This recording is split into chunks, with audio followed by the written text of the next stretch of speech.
En nuestro programa de hoy hablaremos de la influencia, la repercusión y la importancia del ala conservadora en México, de la aparición y la difusión del pensamiento reaccionario en el ámbito público de nuestro país.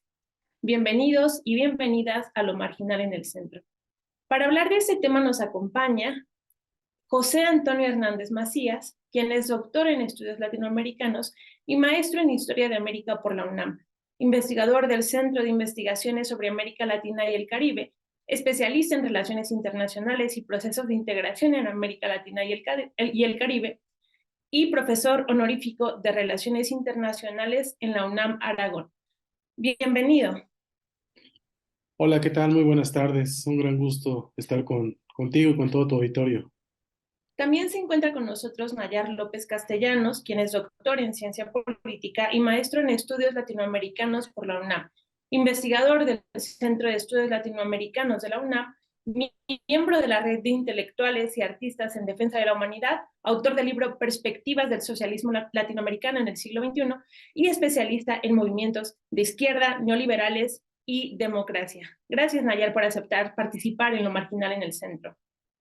Al contrario, muy buenas noches, Jenny. Gracias por la invitación. Y también regresa Jason Celis, quien es economista por la UNAM, dirigente estudiantil y especialista en pensamiento económico. Bienvenido nuevamente, Jason.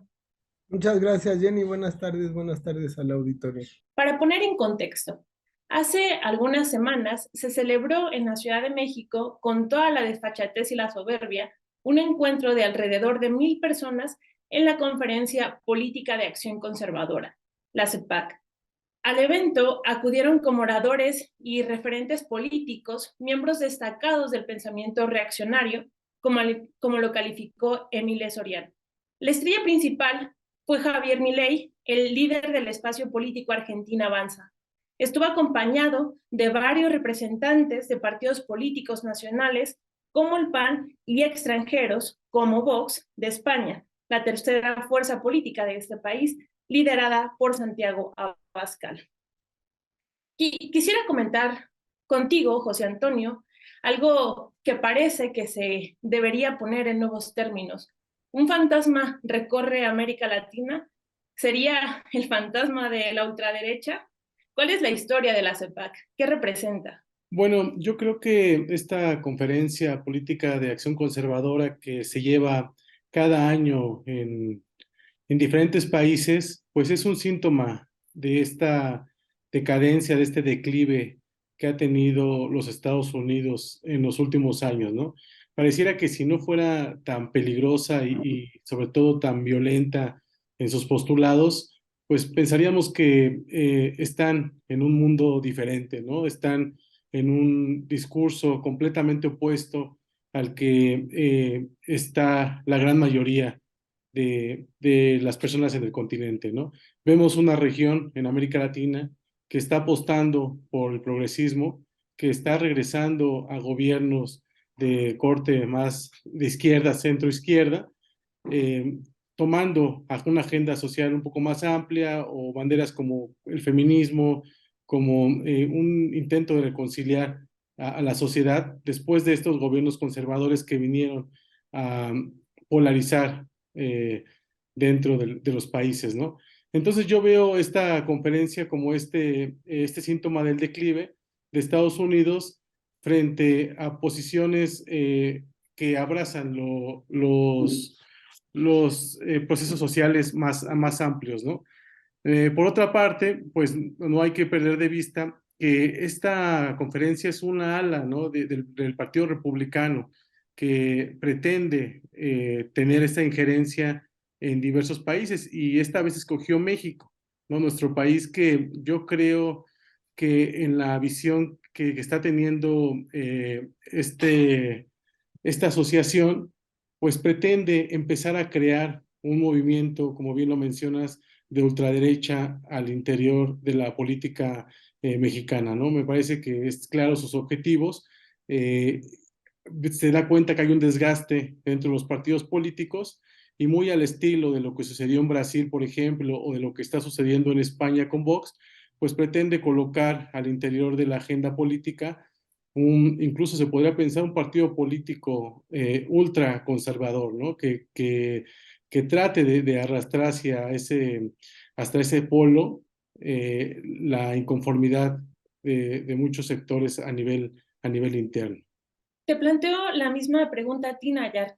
¿Cuál es el origen de la CEPAC y si hay algún consenso político en América Latina que nos indique que hay un aumento en las simpatías hacia la ultraderecha? Bueno, la CEPAC, que se funda en 1964, y en efecto se reúne cada año, sobre todo a principios de año, constituye uno de los espacios, porque son varios, ¿no? En realidad, varias fundaciones, varios centros de estudios o centros académicos, disfrazados de académicos, porque muchas de estas, inclusive de estas fundaciones, en realidad están financiadas indirectamente por la CIA, ¿no? Por la Agencia Central de Inteligencia, y se envuelven como proyectos y fundaciones que buscan supuestamente impulsar los temas sobre la democracia, la libertad, pero en el fondo, en realidad, pues están operando políticamente en los diferentes países para pues enfrentar a lo que ellos consideran sus enemigos, ¿no? Y que difieren de sus posiciones políticas y sus intereses económicos. En este sentido, bueno, pues obviamente que el sector conservador y más reaccionario, ultraderechista, neofascista, que se ha ido desplegando a nivel mundial, ¿no? Que vemos el caso de Italia, por ejemplo, y hemos visto el drama de Brasil, ¿no? Porque hay que decir que cualquier país en el mundo es dramático que tenga un presidente como lo ha sido Bolsonaro, un reaccionario de estas dimensiones que actuó de forma totalmente responsable en la pandemia, por ejemplo. Y estos focos, obviamente el caso de Trump, ¿no? Estos focos que están presentes con altibajos en diferentes países de la región latinoamericana y caribeña, pero también presentes a nivel mundial, pues buscan consolidar una corriente conservadora y estar presentes en los diferentes escenarios políticos internacionales, ¿no? Además de los personajes que nombraste en un principio, también ubiquemos que estuvo Lech Walesa, uno de los principales artífices de la caída del bloque socialista, digamos, además de las propias aportaciones que hizo el propio bloque, ¿no? Por sí solito, pero el Lech Walesa, el líder de Solidaridad, el sindicato polaco que después fue presidente, constituyó junto con Karol Wojtyła, o mejor conocido como el Papa Juan Pablo II, pues uno de los principales artífices. Entonces la idea, el hecho de que venga él y que inclusive fue de un grupo, formó parte, llegó al extremo de formar parte, ya acabado este evento en Santa Fe, de tratar de ir a provocar en la Embajada de Cuba algún tipo de desorden, pues obviamente que representa lo que significa esta corriente conservadora, ultraconservadora, ¿no? Es una corriente de choque que revive las épocas del fascismo del europeo de la Segunda Guerra Mundial, porque finalmente están, bueno, es una fuerza que se caracteriza, y lo dijo el propio Trump en su brevísima intervención en este evento, reivindica la lucha contra el socialismo, ¿no?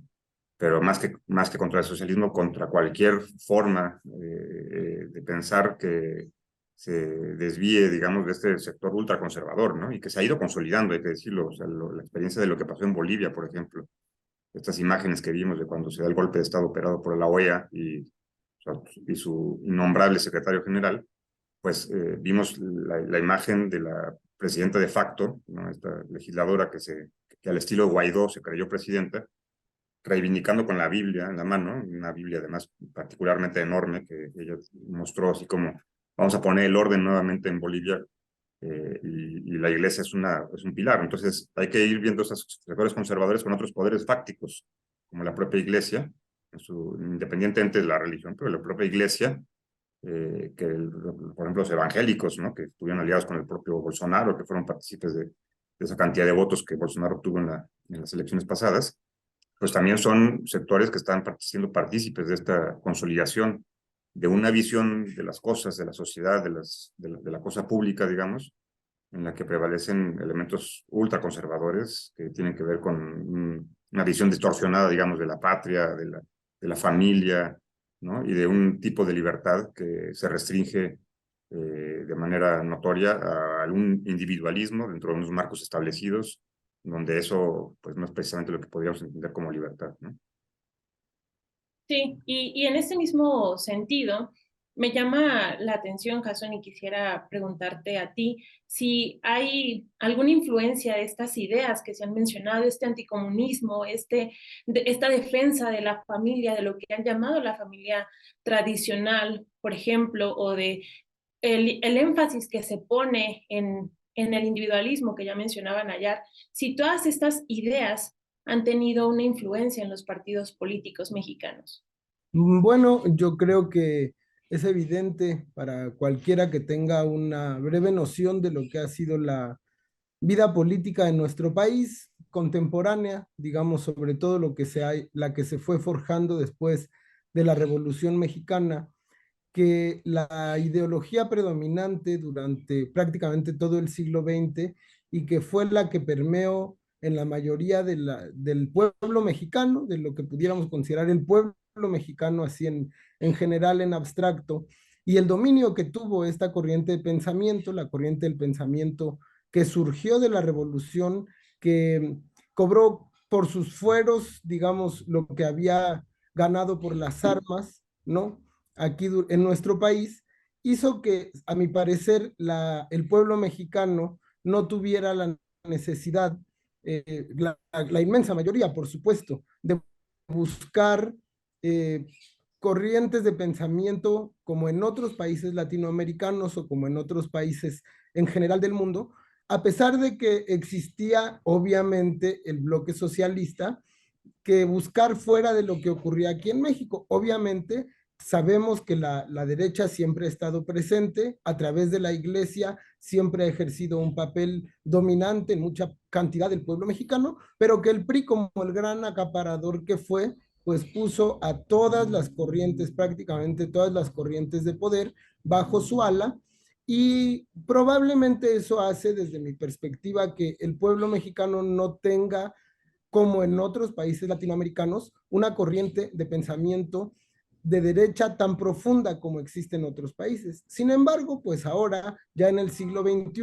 el PAN, que ha sido tradicionalmente el partido de la derecha, pues obviamente es quien pudiera de alguna manera recoger algunas de las ideas que me parece que también, como han tenido papeles importantes en la política, como ocuparon la presidencia durante 2 sexenios, pues también se han dado cuenta de que esa ideología en el pueblo mexicano pues no ha tenido hasta el día de hoy la misma penetración que ha tenido en otros pueblos latinoamericanos.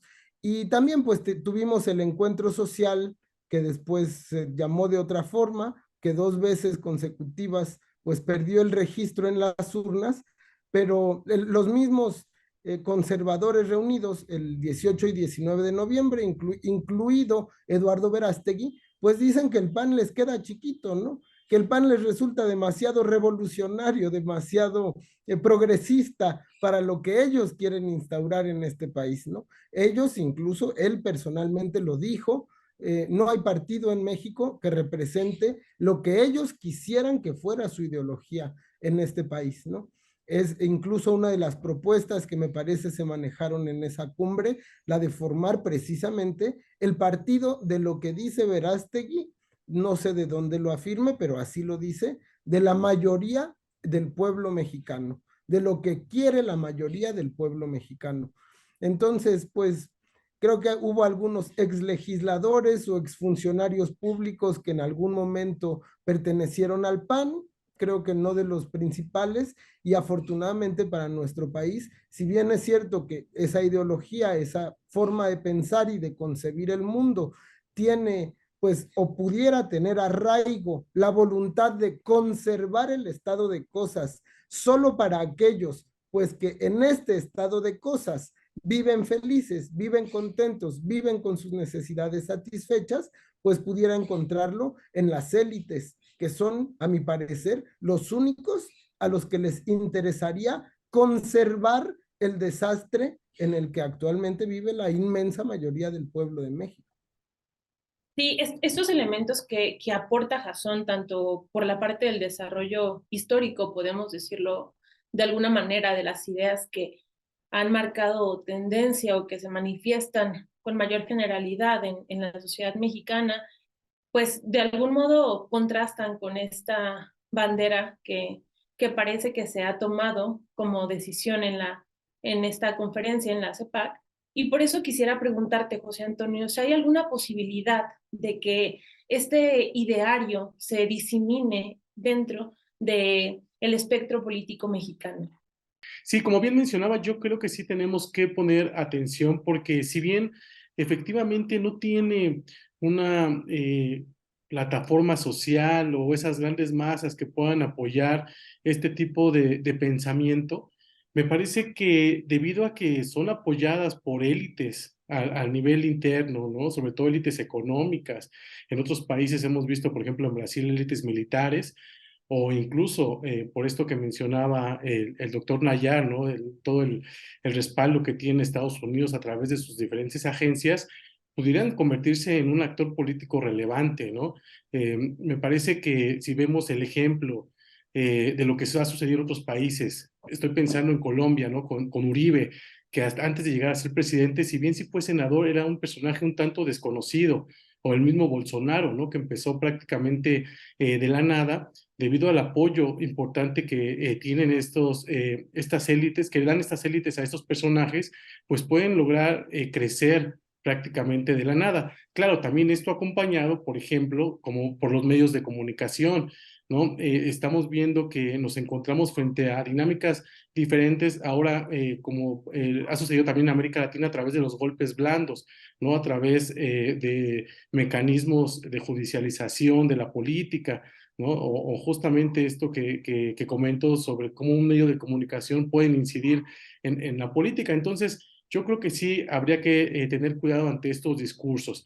Ahora, por otro lado, suceden fenómenos importantes como la cuestión de los migrantes en nuestro país y que estos discursos, justamente estas posturas neofascistas, discriminatorias y justo antimigrantes, pueden ir penetrando en cierto sector de la sociedad que ve con buenos ojos este tipo de posturas, ¿no? Entonces, estas cuestiones se van combinando y por otro lado, bien mencionaba mi colega, que mientras se vaya construyendo un discurso de que el actual gobierno es de izquierda o de extrema izquierda, como algunos creen, en mi particular punto de vista no lo es, ¿no? O sea, no llegamos a ser no llegamos a tener un gobierno ni revolucionario, menos el presidente ha hablado alguna vez de socialismo, etcétera, pero por lo menos en la construcción del discurso así lo quieren ver, por eso presentan este otro tipo de discurso, pues ultraconservador, ¿no? Tratando un poco de balancear. Eso no ocurre en nuestro país, pero a través del apoyo de esta, sobre todo élite económica, me parece que podrían tener algún tipo de incidencia importante. Sí, esto es muy importante, lo que hemos estado mencionando aquí, porque da cuenta de que no hay que fijarnos únicamente en el panorama nacional, sino también en el internacional. Y en este sentido, Naya, quisiera preguntarte, quisiera que nos comentaras sobre esta situación, porque parece evidente que la ultraderecha va ganando posiciones, por ejemplo, en el caso de la primera ministra italiana, Giorgia Meloni, que aunque es la primera mujer, tiene una agenda evidentemente conservadora, de ultraderecha. También el avance de Le Pen en Francia y del mismo Santiago Abascal en España. Entonces, es posible que esta tendencia que parece fortalecerse en Europa tome cuerpo en las democracias latinoamericanas, considerando estos elementos que se han estado aportando a lo largo de la discusión? Bueno, sin duda la posibilidad existe y de alguna manera lo hemos visto de forma concreta en el caso de Brasil, pero también lo vimos, en efecto, como dice José Antonio, en el caso de Colombia, en la época del uribismo y del propio Duque, que acaba de dejar la presidencia en Colombia. Lo hemos visto también con Piñera en Chile, y las derechas que dominan políticamente varios de nuestros países latinoamericanos, como el caso de Paraguay, de Guatemala, ¿no? Entonces, claro, son derechas, digamos que más lights, si pudiéramos encontrar ese término, o si lo pudiéramos utilizar para el caso, pero estos poderes estos poderes políticos que se reflejan en el ámbito fáctico, que se reflejan en los medios de comunicación, que tienen, como bien señalan mis colegas, una proyección dentro de las élites empresariales, ¿no? Que tienen un apoyo mediático evidente, pero que sobre todo tienen ese respaldo de los sectores más ultraconservadores en Estados Unidos, pues sí, pueden desplegarse, pueden desarrollarse y pueden ocupar espacios importantes, ¿no? En las instituciones de la región. Por ejemplo, y además digo, no me hubiera gustado ponerla como ejemplo, pero esta senadora Telles, la senadora mexicana, que bueno, claro, cabe señalar que llegó bajo el manto de Morena, ¿no? Y ahora se fue al PAN. Ahora me sorprendió, me pareció como un chiste en un principio, pero me sorprendió verla como posible o potencial candidata. Ella trae un discurso que representa lo que se vio en la CEPAC, un discurso de odio, un discurso totalmente conservador, sin ninguna propuesta de nada, con una lógica muy visceral, agresiva, inclusive en sus intervenciones públicas en el Senado y sus twitters, etcétera, que nos reflejan que en efecto, de repente de la nada, pueden surgir personajes totalmente oscuros y grises y poco preparados, ¿no? O sea, es como pensar en un Bolsonaro, qué tipo de preparación tenía, digamos, para... No tienes que estudiar un doctorado para estar preparado, tienes que tener una noción de la realidad, una preocupación por las cuestiones sociales, por la dimensión geopolítica de un país, etcétera. Pero son personajes que se prestan, ¿no? En términos ideológicos, que se prestan en términos de ser útiles para el poder económico, para el gran capital, y en esa lógica los impulsan y de repente son personajes públicos que la gente puede llegar a votar por ellos, ¿no? Entonces aquí hay que dimensionar estos dos aspectos fundamentales, ¿no? Cómo se van formando estas fuerzas políticas.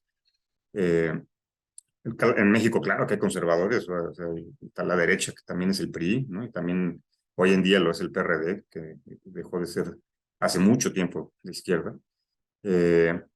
Pero estos personajes también tienen un mercado, digamos, ¿no? Tienen una parte correspondiente y es también parte de la sociedad.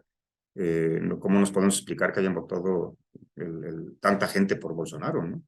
Que en el caso de Petro también, que estuvo la victoria apretada, o sea, hay sectores conservadores en nuestras sociedades que están siguiendo estos patrones y estos patrones de conducta ideológica, digamos, ¿no? De posiciones políticas muy conservadoras, que van y votan y a veces deciden, aunque digamos que democráticamente, pero votan y ganan elecciones con sus candidatos. Y esto es lo más complejo, ¿no? Y además, revisar que las coyunturas que han permitido que estos personajes se consoliden y de repente puedan llegar a ocupar puestos de gran importancia, pues tiene que ver también con los errores o con el alejamiento de los proyectos del centro hacia la izquierda que puedan tener frente a las sociedades, y entonces crear una especie de desencanto en el que pareciera que ni la izquierda ni la derecha tradicional son una opción, ¿no? Y entonces se van por personajes como el caso de El Salvador, con Bukele, ¿no? O sea, Arena, que el partido más conservador y reaccionario de El Salvador, gobernó durante casi 20 años, y luego llega el FMLN, la exguerrilla convertida en partido político, tiene 2 periodos presidenciales, no fue una buena gestión, no hubo grandes cambios, ni siquiera no tenían el poder legislativo, pero no hubo grandes cambios, y entonces aparece un personaje que, claro, llegó por el manto a la política del FMLN, pero logró posicionarse y de repente ahora es, digamos que dueño de la política, ¿no? Y lo hizo por las vías establecidas, o sea, ganó las elecciones y ahora arrasó con la Asamblea Nacional y ahora cambia la Constitución, etcétera, etcétera. Pero es un personaje ecléctico, digamos, ¿no? Que no es ni de izquierda ni de derecha, sino todo lo contrario, pero con posiciones muy paradójicas. Y eso es el riesgo también de proyectos que no logran consolidar no solamente una relación con quienes votaron por ellos, con la sociedad, sino que tienen errores que pueden costar tan caro que lleguen personas. Imaginémonos nada más el drama que sería México gobernado por una persona como la senadora Telles, ¿no? O sea, sería catastrófico, digamos, ¿no? Pero pero tienen mucho impacto en la sociedad cuando logran conectar con espacios o con plataformas y proyectar este conjunto de ideas totalmente retrógradas, ultrarreaccionarias, que se refieren pues que son la negación de la verdadera democracia, la negación de la verdadera libertad de expresión, ¿no? Y el libre pensamiento que debería prevalecer en nuestras sociedades en estas épocas, ¿no? Sí, me parece muy interesante estos elementos que estás aportando a la discusión, sobre todo pensando en el avance de alguna ultraderecha, más bien como una consecuencia de una serie de errores. Jason, para terminar el programa, quisiera preguntarte cómo se ve el panorama de estas corrientes de ultraderecha en el mundo y qué implicaciones puede tener su ideología.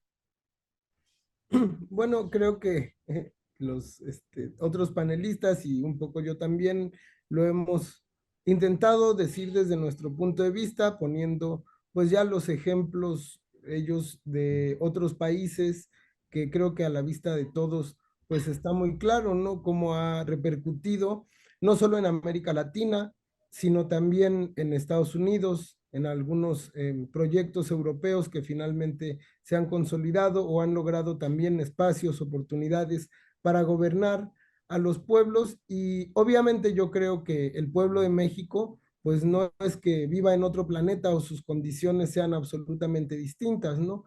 Y evidentemente, si esas plataformas y esas propuestas de ideas llegan a conectar con la inmensa mayoría de la gente, pues no deja de ser un riesgo, ¿no?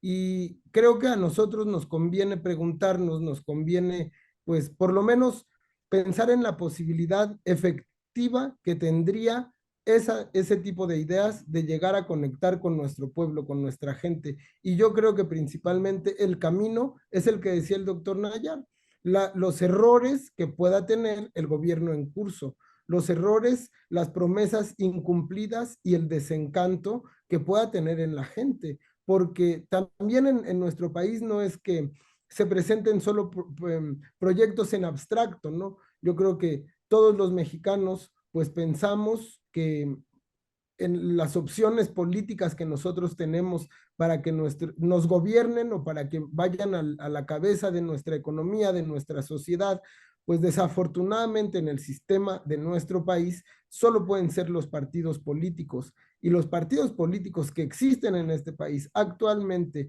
y que pueden, por lo menos en el corto o en el mediano plazo, instaurar un proyecto político determinado, pues tiene nombre y apellido, ¿no? O sea, son claramente opciones que existen, que no es que de repente pueda venir una cosa que esté fuera del marco de lo que existe dentro de mi perspectiva, y yo creo que no deja de ser riesgoso. Sin embargo, lo verdaderamente calamitoso, lo verdaderamente catastrófico, pues es que el gobierno de López Obrador, en vez de que esté resultando en una opción, pues que en la retórica prometió cambiar fundamentalmente y de raíz mucho de los males que aquejan a la inmensa mayoría de la población, que es tan pobre y que tiene tan pocas oportunidades, ¿no? Pues finalmente, en vez de que haya logrado que la mayoría de la población viva mejor, a lo largo de 4 años, a pesar del apoyo que tiene, a pesar de las encuestas que maneja, a pesar de la manifestación pasada, pues la inmensa mayoría de la población mexicana ahora vive peor que hace 4 años. Ahora las condiciones de miseria son peores y parece que en el futuro, en vez de mejorar, pues va a empeorar lo que puede ocurrir. Y entonces, pues ahí es donde se abre la posibilidad para que la gente desencantada se vuelque hacia estos pues proyectos desquiciados que maneja el conservadurismo internacional, en particular uno tan rancio como el de esta cumbre que tuvo lugar. Es muy importante escuchar la lectura sobre estos acontecimientos, discutirlos, tenerlos presentes, tanto en sus raíces como en sus consecuencias. Antes de cerrar el programa, quisiera decir que el crecimiento de la derecha y de la ultraderecha en América Latina y en el mundo ha logrado canalizar, como lo han mencionado nuestros expositores en este programa, ha logrado canalizar el descontento de grandes capas de la población que no encontraron en algunos proyectos de izquierda, del centro o de una derecha, por decirlo en las palabras de Nayar, más light, no encontraron unas certezas, no encontraron seguridad, no encontraron estas oportunidades que se les habían prometido y parecieron haber perdido el horizonte y encontrar en la ultraderecha una posibilidad, una opción. El rasgo común que comparten estas experiencias políticas es que ofrecen algún tipo de garantías para el pueblo desencantado. Esto ha sido todo. Muchas gracias por participar, a Antonio, a Nayar, a Jason. Muchas gracias también a quien nos estuvo acompañando a lo largo de esta transmisión y nos vemos la siguiente semana. Muchas gracias.